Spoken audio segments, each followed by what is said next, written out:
गर्मियों के मौसम में अक्सर हमें थकान और कमजोरी महसूस होती है और सर दर्द भी ज्यादातर होने लगता है जबकि ज्यादा गर्मी पड़ती है। तो आज हम बनाने वाले हैं गर्मी के लिए बहुत ही स्पेशल लड्डू। ये लड्डू बनाने के लिए हम वो सारी चीज का इस्तेमाल करने वाले हैं जो गर्मी के मौसम में हमारी सेहत के लिए बहुत ही फायदेमंद है। अगर आप गर्मी में रोज बाहर जाते हैं या फिर आपके बच्चे कोई कोचिंग क्लास में जाते हैं तो आप ये लड्डू इन्हें खिला देंगे तो बिल्कुल भी उन्हें ज्यादा नहीं गर्मी लगेगी ना सर दर्द होगा। हेलो दोस्तों, मैं हूँ हेतल और आप सभी का बहुत बहुत स्वागत है। तो चलिए आज की मज़ेदार रेसिपी बनाना शुरू करते हैं। सबसे पहले तो गैस के ऊपर हम एक नॉन स्टिक कढ़ाई चढ़ा देंगे और उसके अंदर लेंगे 1.5 कप गेहूं का आटा। जो आटा हम रोटी बनाने के लिए इस्तेमाल में लेते हैं ना दोस्तों, ये वही आटा है।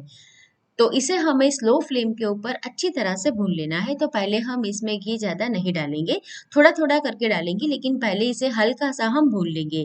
आप चाहे तो गेहूं का जो दरदरा आटा है वो भी ले सकते हैं, यानी कि 1 कप आप रोटी वाला जो आटा आता है वो ले और आधा आप गेहूं का जो दरदरा आटा है उसका इस्तेमाल कर सकते हैं। या फिर आप इसके अंदर 1.25 कप गेहूं का आटा और 1/4 कप सूजी भी इस्तेमाल में ले सकते हैं, या फिर मेरी तरह 1.5 कप रोटी का ही आटा लेकर ये लड्डू बना सकते हैं।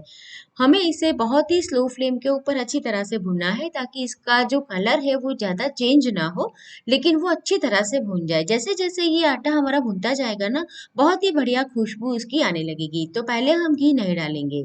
ये जो हम लड्डू बना रहे हैं उसमें हम ज्यादा घी का इस्तेमाल नहीं करने वाले हैं।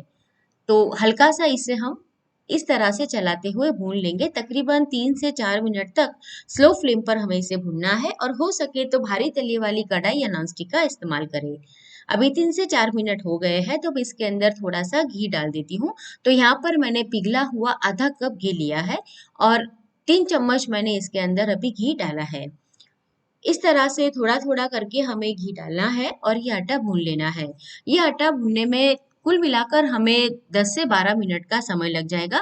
तो पहले 3 से 4 मिनट इसे हमें ऐसे ही भून लेना है बिना घी डाले, फिर बाद में इसके अंदर हम घी डालेंगे और इसे इस तरह से चलाते हुए भून लेंगे।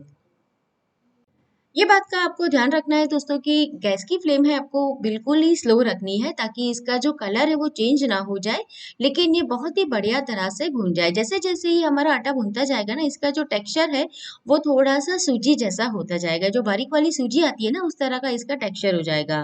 तो अभी मैंने फिर से 3 चम्मच घी इसके अंदर मिला दिया है। अगर आप पिघला हुआ घी ले रहे हैं तो आधा कप से थोड़ा सा ज्यादा ले। अभी मेरे पास जमा हुआ घी था तो मैंने वो लिया है। और इतनी क्वांटिटी में से मीडियम साइज के हम तकरीबन 25 से 30 लड्डू बना सकते हैं। अगर आप बड़ी साइज के बनाएंगे तो थोड़े कम बनेंगे। तो अभी ये जो हमारा आटा है वो अच्छी तरह से भून गया है। आप देख सकते हैं कि उसका जो टेक्सचर है वो पहले से काफी बदल गया है और उसका कलर भी हल्का सा चेंज हो गया है। तो इसी तरह का टेक्सचर चाहिए और इसी तरह का कलर, इससे ज्यादा आप इसे डार्क ना करें। मैं अभी इसके अंदर फिर से 3 चम्मच घी डाल देती हूँ और इसे 1 से 2 मिनट के लिए और हम भून लेंगे। आप चाहे तो इसमें थोड़ा सा घी ज्यादा मिला सकते हैं, लेकिन मैंने अभी मतलब जितनी जरूरत है उतना ही घी डाला है। गर्मी में होने वाली थकान, सर दर्द, कमजोरी, ये सभी अगर आपको हो रहे हैं तो आप ये लड्डू की जो रेसिपी आज मैं बता रही हूँ उसे आज ही ट्राई करें। ये लड्डू अगर आप रोज एक खाते हैं तो गर्मी में आपको न ज्यादा गर्मी लगेगी ना ही ऐसी कोई समस्या होगी। गर्मी की वजह से ज्यादातर लोगों को सिर दर्द होता है तो वो भी आपको नहीं होगा। अभी जो हमारा आटा है वो अच्छी तरह से भून गया है। तो गैस बंद कर देंगे और इसे हम एक अलग बर्तन में निकाल देंगे, क्योंकि हमारा जो अभी पैन है नॉनस्टिक वाला वो काफी गर्म है। तो अगर आप इसमें ही रहने देंगे इसे तो ये ज्यादा नीचे से जल जाएगा या फिर डार्क हो जाएगा। तो ऐसा एक बड़ा सा पतीला लेंगे और उसमें ही डाल देंगे, क्योंकि बाकी सारी चीजें भी इसमें ही हम डालेंगे और फिर लड्डू बनाएंगे। तो मैंने इसे एक बड़े से पतीले में अभी निकाल दिया है। इसे थोड़ा सा हम फैला देंगे ताकि वो ठंडा हो जाए।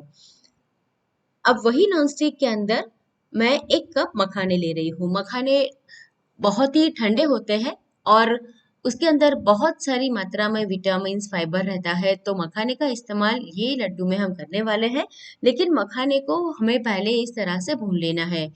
इसे हम ग्राइंड करने वाले हैं, लेकिन अगर आप इसे बिना भुने ही ग्राइंड कर देंगे यानी कि रोस्ट नहीं करेंगे तो वो अच्छी तरह से ग्राइंड नहीं होंगे।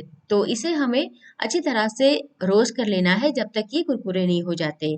तो इसे अभी हम एक प्लेट में निकाल देंगे। 3 से 4 मिनट में ये अच्छी तरह से रोस्ट हो जाते हैं। अब उसी पैन के अंदर यहाँ पर मैंने आधा कप पंपकिन सीड लिए हैं और आधा कप मगज तरी जो आती है, यानी जिसे मगज बोलते हैं, वो लिए हैं। ये दोनों भी बहुत ही ठंडे होते हैं तासीर में, और गर्मी में हमें बहुत ही ठंडक प्रदान करते हैं। तो इसे भी हम भून लेंगे 2 से ढाई मिनट के लिए। थोड़ी देर में ये चटकने लगेंगे। गैस की फ्लेम को आपको स्लो ही रखना है। तो जब इस तरह से ये चटकने लगे तो इसे एक प्लेट में अलग से निकाल देंगे। ये सारी चीजें रोस्ट करने के बाद हमें रूम टेम्परेचर पर इसे ठंडा होने देना है। उसके बाद ग्राइंड करना है। गरम गरम अगर आप ग्राइंड करेंगे तो उसमें से भाप निकलेगी और ये थोड़े से नरम हो जाएंगे। तभी पहले मैं मखाने ग्राइंड कर लेती हूँ। मखाने जब ग्राइंड हो जाए तो इसके अंदर हम 1/3 कप बादाम और 1/3 कप काजू लेंगे और दोनों को दरदरा ग्राइंड कर लेंगे। हमें बहुत ही महीन नहीं पीसना है दोस्तों, इसे दरदरा रखना है। उसके बाद पंपकिन सीड और मगज को भी हम इसी तरह से दरदरा ग्राइंड कर लेंगे। अब यहाँ पर मैंने 150 ग्राम जो मिश्री आती है वो ली है। आप चाहे तो इसमें जो पाउडर शुगर आती है उसका भी इस्तेमाल कर सकते हैं, लेकिन मिश्री बहुत ही ठंडी रहती है तासीर में, तो अभी मैं इसका इस्तेमाल कर रही हूँ। तो यहाँ पर मैंने 150 ग्राम ली है। तो इसे पीस लेते हैं। अभी हमने जो आटा भून के रखा था वो हल्का सा ठंडा हो गया है, यानी कि हाथों से हम इसे छू सके उतना वो ठंडा हो चुका है। तो इसके अंदर हम डालेंगे काजू और बादाम जो दरदरे ग्राइंड किए थे, पंपकिन सीड और मगज, वो भी मैंने दरदरे ग्राइंड कर लिए थे। मखाने डाल देंगे। उसके बाद डालेंगे 4 टेबलस्पून डेसिकेटेड कोकोनट और डालेंगे इसके अंदर 1 टीस्पून के करीब इलायची पाउडर और पिसी हुई मिश्री। आप चाहे तो मिश्री की क्वांटिटी थोड़ी सी ज्यादा भी ले सकते हैं, अगर आपको ज्यादा मीठा पसंद हो तो। मैंने 150 ग्राम ली है। अब इसे हम अच्छी तरह से मिक्स कर लेंगे। हमने जो घी आटा भूनने के लिए लिया था उससे वैसे तो बाइंडिंग नहीं आती है, हमें और थोड़ा सा घी उसके अंदर ऐड करना ही पड़ता है, लेकिन पहले हम अच्छी तरह से मिक्स कर ले ताकि हमें पता चले कि कितना और घी इसके अंदर मिलाना है। और घी भी हम थोड़ा थोड़ा करके ही डालेंगे। अगर आप एक साथ ज्यादा घी डाल देंगे तो फिर लड्डू के अंदर घी ज्यादा हो जाएगा, फिर हमें उसके अंदर थोड़ा सा आटा और वो सब भून के डालना पड़ेगा, तो उसका जो टेस्ट है वो अच्छा नहीं रहेगा, यानी कि जो प्रपोर्शन है वो बराबर नहीं होगा। तो अभी बाइंडिंग वाली कंसिस्टेंसी नहीं है तो मैं इसके अंदर घी डाल देती हूँ। तो अभी मैं 1/4 कप घी ले रही हूँ और ये घी हमें हल्का सा गर्म करके लेना है। पिघला हुआ घी नहीं चाहिए, यानी कि जो घी है वो हल्का सा गर्म रहना चाहिए। मिक्स करेंगे और अगर जरूरत लगी तो थोड़ा सा घी इसके अंदर और डालेंगे। तो आधा कप घी मैंने भुनने के लिए इस्तेमाल में लिया था और अभी मैंने 1/4 कप लिया है, लेकिन मुझे लग रहा है कि थोड़ा सा घी हमें और चाहिए।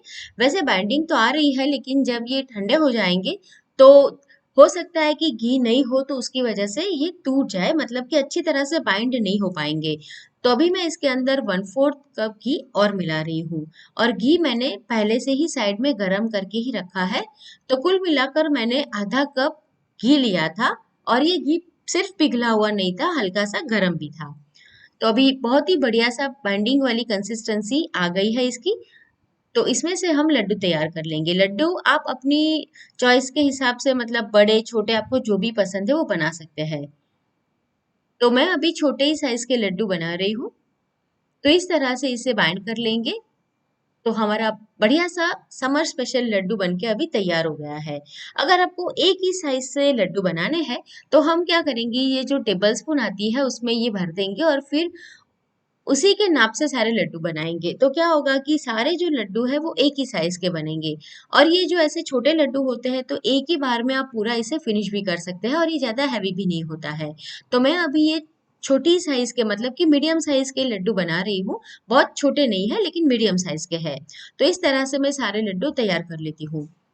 ये लड्डू को अगर आप चाहो तो 2 से 3 महीने तक स्टोर कर सकते हो। बाहर आप इसे 1 से 1.5 महीना और फ्रीज में 2 से 3 महीना बिल्कुल भी ये खराब नहीं होते हैं। मैं इसे इस तरह से रैप में रख रही हूँ ताकि ये देखने में भी बहुत ही बढ़िया लगे। तो ये गर्मियों के मौसम में दोस्तों आप ये लड्डू की रेसिपी एक बार जरूर ट्राई करें। रेसिपी आपको कैसी लगी कमेंट करके मुझे जरूर बताएं। और ऐसी नई नई रेसिपी देखने के लिए अभी तक आपने मेरे चैनल किचन क्राफ्ट रेसिपी को सब्सक्राइब नहीं किया है ना, तो जरूर सब्सक्राइब करें। वीडियो पसंद आया है तो इसे अपने दोस्तों और फैमिली के साथ भी शेयर करें। तो फिर से मिलते हैं ऐसी एक और नई मजेदार रेसिपी के साथ।